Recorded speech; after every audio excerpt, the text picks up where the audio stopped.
There has been times and times and times again in my growth and learning where I will figure out that one of the energy experiences that I'm having, where I'm losing energy when I'm giving to others, if ever I'm losing energy when I'm giving to others, I'm operating under a pretense. So my pretense usually is that I have to do this in order for others too. And it's never true. And it's incredibly confronting because it's the motivation of my very being. Can you see this? So any pretense that we have is the karmic ego's way of trying to get us to stay in the old way. Let's look at this one more time, Kristin.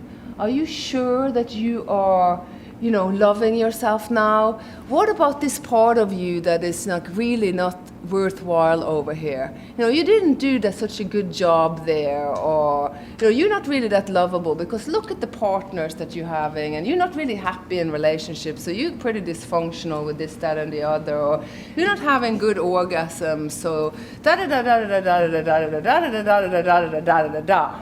That is the inner dialogue that is telling us all of the things that aren't up to par, that are basically our downfall.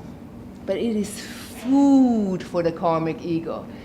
The karmic ego goes like, yeah, keep going. This is exactly what we want to happen.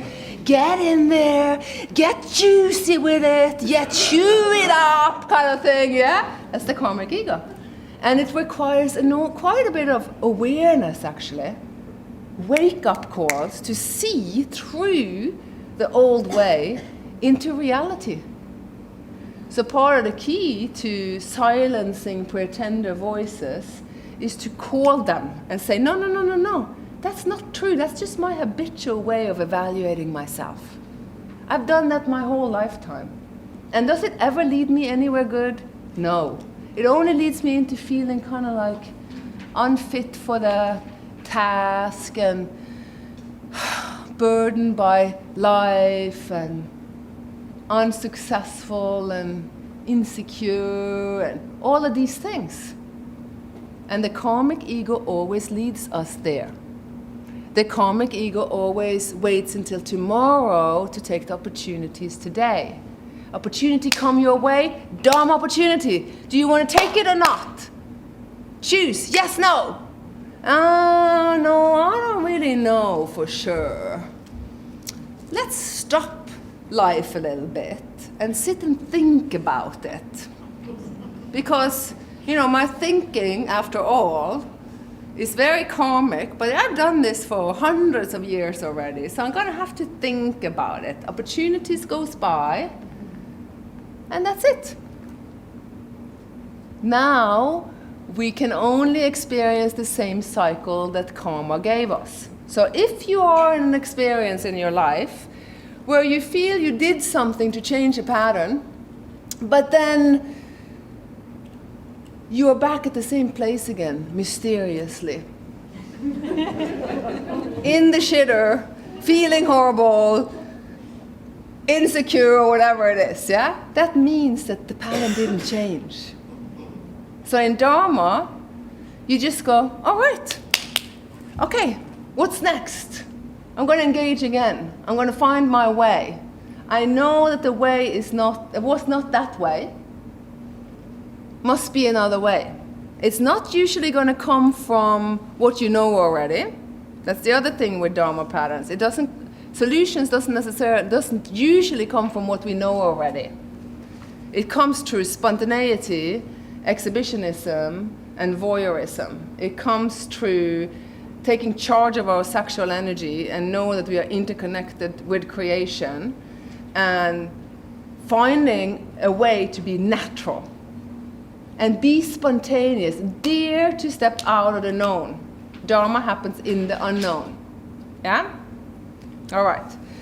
So in this time period with the death of the karmic ego, usually first we are able to silence the inner dialogue that goes blah, blah, blah, blah, blah, blah, and she did this and he did that,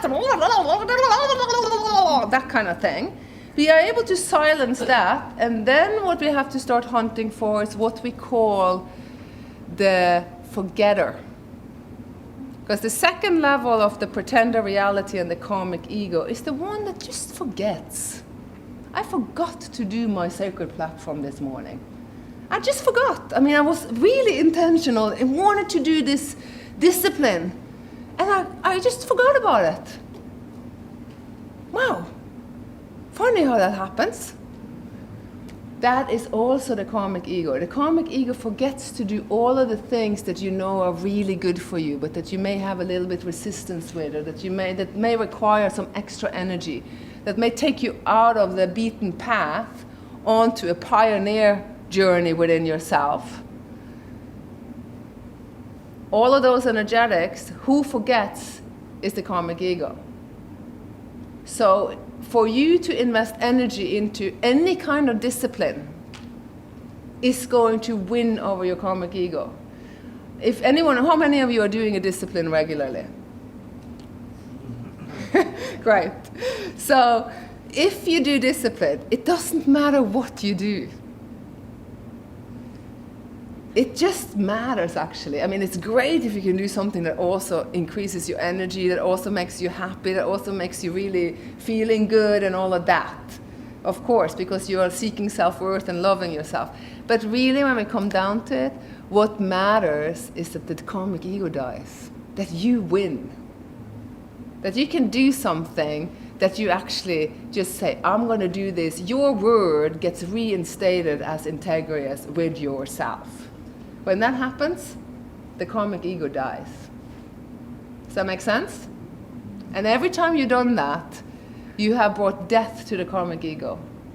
Your will, your nature, your spirit, your desire, your intent won.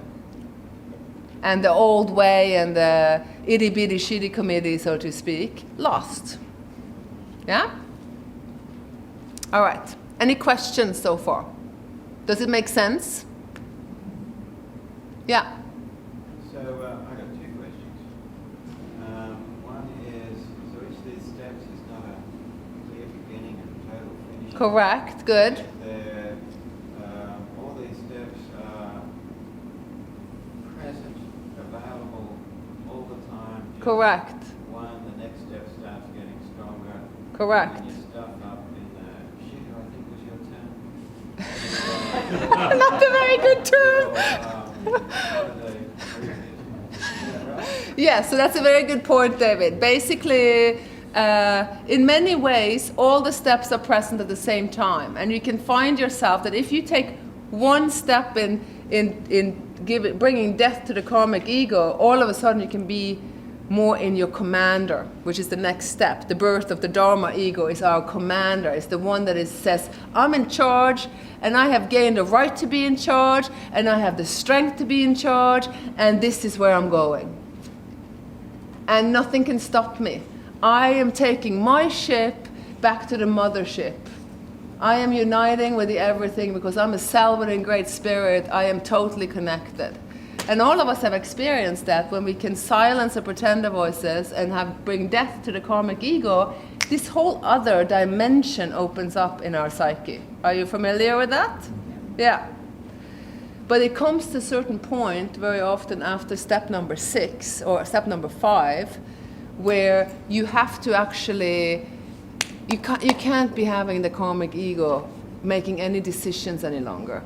So one of the things to make sure you don't go back to step number 3 is that you say, my karmic ego does not get to make any decision that impacts my design. So my karmic ego could get to eat a chocolate bar, but it's not going to say, no, you're not going to go to Australia because you're too tired or something. You see what I'm saying? So it's not going to get to decide things that really matters in my evolution.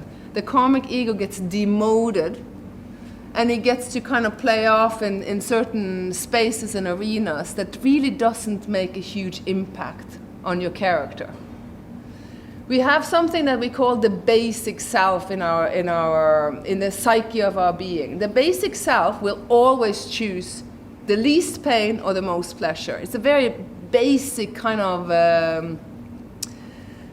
hindbrain part of ourself. So the basic self in a bad situation is going to choose the least painful. So you can imagine when we're changing and transforming and we want to have the karmic ego die, the basic self are going to try to choose like the least of the death, because the other deaths are too difficult and too much transformation and so on. So when we go through these steps of the death of the karmic ego and the birth of the Dharma ego, we start to learn about ourselves and we start to see, oh my God, I have this part of myself that needs to be fed.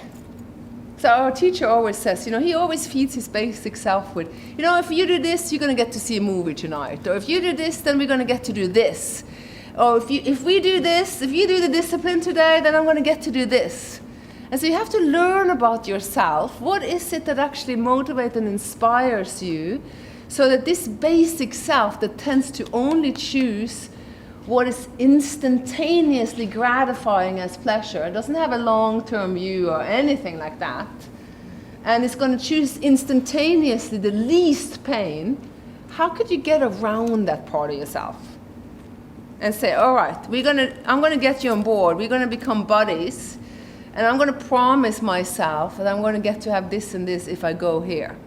Does this make sense? Do you know this basic self part of yourself? Yeah? So how you're explaining it, what I think I see is that it doesn't actually die as it goes away. Correct. You sort of get more in command of it and are more able to manage it in your life. Correct. But it is no longer making any decisions. So when you are making choices and decisions on your path, on your journey towards enlightenment and evolution and happiness and pleasure, your karmic ego, your old patterns of suffering, doesn't get to make any choices about whether you're going to say yes to an opportunity or no to an opportunity. That is when the karmic ego dies. Yeah.